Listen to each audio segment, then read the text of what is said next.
Buenos días, tengo el privilegio de tener en la línea a don Ángel Verdugo. Ángel, ¿cómo? Muy bien, agradezco tu llamado, pero además quiero agradecer la oportunidad que me han brindado de participar con ustedes en este interesante esfuerzo periodístico que realizan ustedes allá en la península, desde el centro tomando como centro Mérida. Así es. Entonces, la verdad es que me siento honrado, pues, en compartir este espacio con ustedes y con un conjunto de periodistas a los cuales admiro, entre ellos, por supuesto, a Pascal, que me permite estar en su noticiario ahí en imagen. Y estoy listo para empezar lo que espero sea una fructífera relación de mi parte para con ustedes. ¿De acuerdo? Estoy seguro que así será, Ángel. Oye, Muy bien. y empezando a entrar en, bueno, que es una persona que eres versada políticos indistintamente.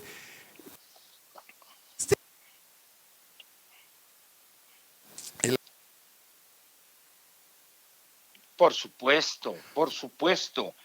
Mira, qué bueno que lo mencionas, sobre todo porque eso evidencia de parte del doctor Ursúa una congruencia y una, vamos a decir, firmeza en sus posiciones y una valentía al decir lo que dice. La verdad es que después de que él sale en la forma en que salió y la claridad con los planteamientos o en los planteamientos que ha hecho sobre cuestiones de política económica, pues la verdad es que dan una gran luz o ayudan a entender lo que, si bien algunos dicen, Ángel, es que no es complejo, esto es un desastre, pero siempre es importante la voz del autorizado, de aquel que se atreve a decir y dar pelos y señales de una situación que hasta donde se ve no va a terminar bien.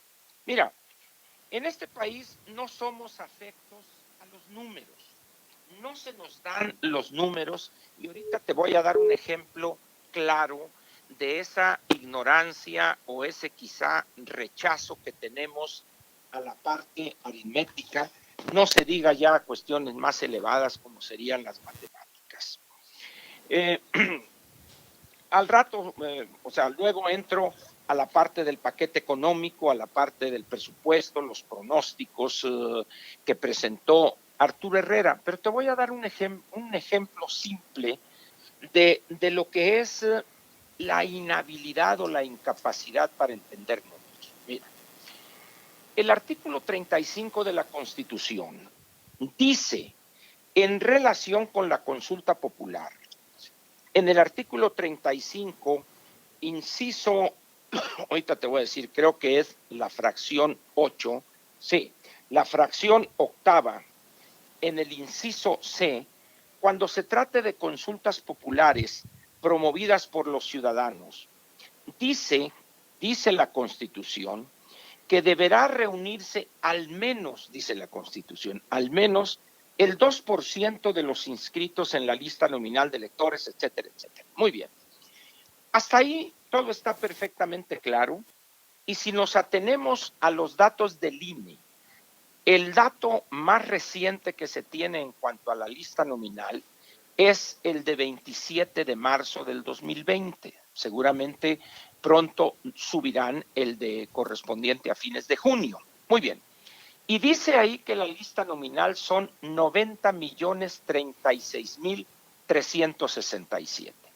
Si yo saco el 2% de eso, me va a dar 1.800.000 ciudadanos y un poquito más, pero lo dejamos en 1.800.000. La pregunta aquí sería la siguiente: ¿cómo es posible que el presidente hable de 1.600.000 firmas?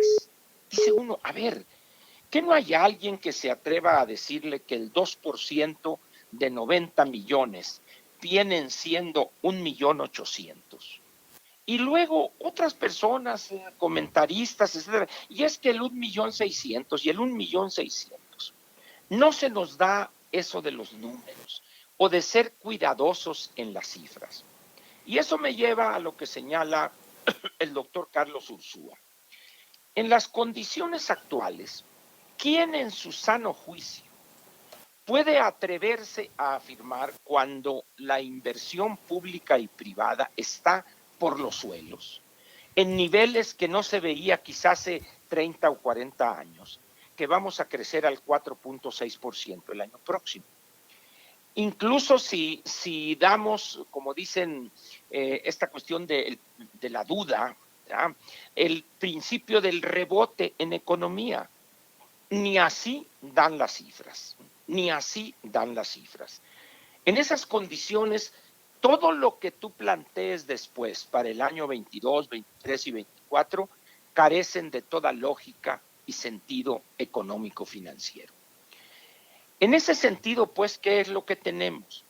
Un paquete económico bordado o construido sobre ilusiones. Como tú bien sabes, para que haya crecimiento económico tiene que haber inversión. Y en este país, desde que cambió el modelo económico, el 80%, para ponerlo en números muy gruesos, el 80% de la inversión es consecuencia de decisiones que toma el sector privado y solo el 5% es inversión pública.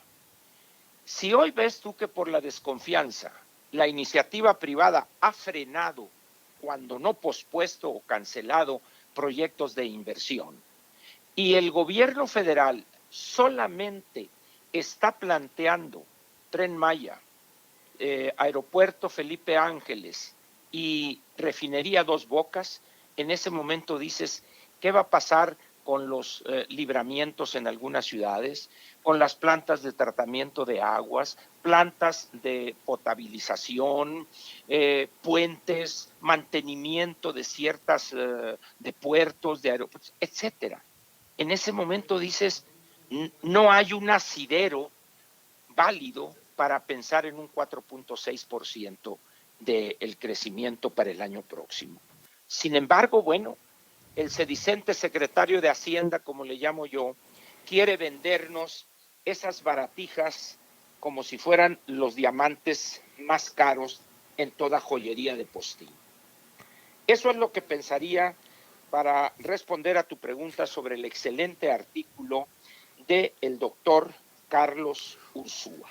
Ángel, y en el presupuesto, yo escuchando las noticias con Pascal, estoy escuchando las noticias con todo mundo, y todo mundo habla de la posibilidad de que haya un rebrote. De hecho, en Europa están ya preparándose para el posible rebote de diciembre, y aquí yo no veo ningún inciso en el presupuesto, no veo ningún comentario en relación con esto por parte de la Secretaría de Salud y el doctor López-Gatell, y a mí me preocupa sobremanera porque si tenemos el mayor índice de fallecimientos por volumen de población al día de hoy, y llega este rebrote que ya sabemos cómo nos ataca aquí también los temas de influenza, pues lo que va a seguir es obviamente volver a cerrar la economía y volver a decrecer. Y eso no está plasmado en el presupuesto. Bueno, y para, como dirían los clásicos, para agravar lo grave, tenemos algo más. No hay un solo peso en el presupuesto destinado como partida etiquetada para la adquisición de las millones y millones de dosis de vacunas que supuestamente ya damos por hecho que van a estar disponibles, etcétera, etcétera, etcétera. Es decir, y a eso, si le agregas tú los recortes al sector salud para el año próximo, el panorama, dice uno, o estos son irresponsables en grado extremo, en algo que no tiene sentido financiero ni presupuestal alguno. Algunos dicen, bueno, Ángel, me dicen, es que el remanente de la operación de Banco de México va a ser suficiente. Es como si tú y yo decimos, oye, ¿por qué no cambiamos de carro? Y ahí vamos a una agencia a ver, este carro, sí, pues a mí y que tú dices, pues yo quiero el Mercedes, y yo digo, yo quiero el BMW, muy bien. Y a la hora de pagar, no sabe qué, señores, que nos vamos a sacar el melate el año que entra, le liquido el año que entra. En ese momento, así está este gobierno. De broma. De broma, esto es de ¿cómo decirlo? De de chacota, de pacotilla es este gobierno. Entonces, no puede uno menos cuando tienes tú la costumbre de seguir sistemáticamente la economía, pues dices, señores, esto inevitablemente nos va a llevar a una tragedia. Y eso es lo que yo veo inevitablemente hoy para el futuro de al menos los próximos 2 años. Pero No le veo solución claro. alguna. Fíjate que en esta brega diaria a la que tú y yo hemos estado sometidos por muchísimos años, algunos más tú que yo, nos hemos encontrado con gobiernos diferentes, ¿no? Con gobiernos que siempre van en concordancia con la personalidad del presidente. Digo, nos acordaremos de la docena trágica. Hoy estamos pagando. Por ejemplo, el Fobaproa no existiese si López Portillo no hubiera nacionalizado la banca, ¿no? Entonces, Así es. hay una serie de consecuencias que venimos arrastrando como país a partir de decisiones equivocadas y que, si bien es verdad que hubo un cambio de política económica y un viraje en el país, todos los estragos que padecimos desde los finales de los 60 hasta finales de los 80, hoy como sociedad, habemos algunas generaciones, la tuya, la mía, quizá incluso las más jóvenes, que siguen pagando los resabios de esos gobiernos. Hoy creo que es imposible tener una varita mágica para el daño que está teniendo el país como institución y como la casa de todos, ¿no? Pero de la magnitud del austericidio que estamos viendo, yo creo que vamos a tardar por lo menos otros 30 años en recuperarnos. No sé cuál sea tu Mira, visión. mira, planteas algo que debe señalarse una y otra vez. El que no conoce la historia está condenado a repetirla. O aquella primera frase del licenciado Marx en el 18 Brumario, cuando se refiere a aquella frase de Hegel sobre la repetición de la historia. Y dice Marx, pero le faltó agregar, dice, que la primera vez como tragedia y ya en la segunda como farsa. Claro. Así estamos viviendo hoy. Esta es la farsa de la repetición de aquella docena trágica. Porque si te acuerdas o has leído de esa etapa, México era un país con economía cerrada, aislado del mundo. Podíamos cometer una serie de estropicios en las finanzas públicas y más o menos el efecto perverso y negativo se quedaba en México. Claro. Pero cuando hoy tienes tú una economía abierta, donde estás interconectado con el mundo, política, comercial e incluso en cuestiones de colaboración militar y de seguridad pública y seguridad nacional, el efecto que tienes ahorita es no solo peor, sino casi cómico, porque dices, oye, pero si tú tuviste 12 años de desastre, cuyas consecuencias se muestran en un pasivo que todavía ahí está, ¿verdad? Pero también en una serie de decisiones que hubo que tomar. Acuérdate el 87 cuando debimos abrir la economía. ¿Por qué? Porque un modelo que estiramos demasiado la liga había caído hecho ruinas. En esas condiciones dices, no puede ser esto. Por eso el doctor Ursúa en el artículo este que comentamos ahorita dice, un presupuesto sin sustento alguno, como diciendo, esta gente está abordando en la ilusión completa. Pero hay una explicación que debe también señalarse. El ansia casi fuera de toda cordura de querer reproducir el pasado de esa docena trágica. Esa visión de alguien que se formó en esos 12 años y se quedó estancado. Esa visión aldeana, pueblerina, esa visión de alguien que se negó a ver el mundo cómo se estaba transformando.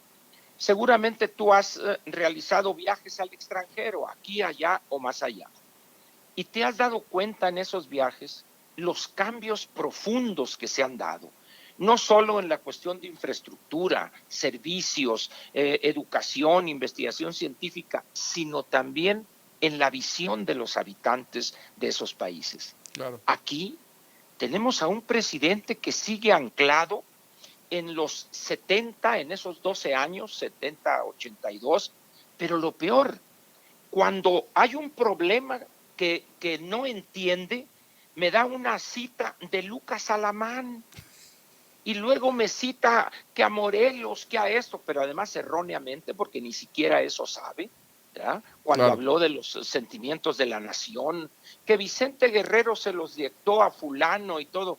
Señor, por favor. Entonces, tenemos aquí, no sé cómo se dirá en el lenguaje coloquial allá en Yucatán, pero en Sonora decimos, hay una capirotada, o sea, una mezcla de ingredientes entre históricos, económicos, pseudofilosóficos, y lo que tienes es un batidillo de un platillo que al verlo dices tú, tráigame frijoles, mejor yo no me como esto. Eso es lo que pasa ahorita, y eso para el país, para su futuro, para la economía, que debería beneficiar a las nuevas generaciones, representa un gravísimo peligro para el país. Triste Ángel, porque tenemos de presidente a un hombre que vaya, que intentó, luchó llegar a la presidencia para que una vez en ella nos acredite que no tenía nada preparado y que sus conocimientos están basados solamente en lo que siente en la mañana cuando sale a platicar con la gente. Es verdaderamente Fíjate, seguramente este viejo y desgastado chiste lo conoces. De un señor ya en la cuarta o quinta edad, no en la tercera, como diríamos en Sonora, un viejito, Ajá. y que está sentado en una banca, en un parque, y ve pasar un grupo de muchachas jóvenes de buen ver y mejor tocar, diría el clásico, y el viejito se va corriendo tras, y ya con la respiración entrecortada alcanza alguna, y dice, y se pregunta, bueno, ¿y para qué? Ya la alcancé, pero ¿para qué? Así está López. Buscó la presidencia 1, 2, 3 veces y cuando ya llegó dijo, chin, ¿para qué quería esto? ¿Y ahora con Si qué se come? no tiene la menor idea ni siquiera cómo agarrar el tenedor para comerse ese platillo. Bueno, Y eso se paga muy caro, no él, sino lo nosotros. pagan millones y millones de mexicanos. Pues ha sido un gusto platicar contigo, Ángel. Igual, hombre. Esta va a ser la primera de muchas que yo considero que sean igual de agradables como esta, y te quiero agradecer infinitamente la gentileza de haber aceptado esta colaboración, que vas a ver que al final del día nos va a dejar a todos un extraordinario sabor de boca. Te mando un abrazo y que pases buenos días. Y gracias, espero que así sea, porque además el estado de Yucatán para mí, no solo por la calidez de su gente y cómo me han tratado las veces que he estado por allá, sino también por su excelente comida y sus mejores cervezas. Muchas gracias y estoy listo para el siguiente martes. Me parece perfecto. Buenos días, Pues, gracias. y gracias.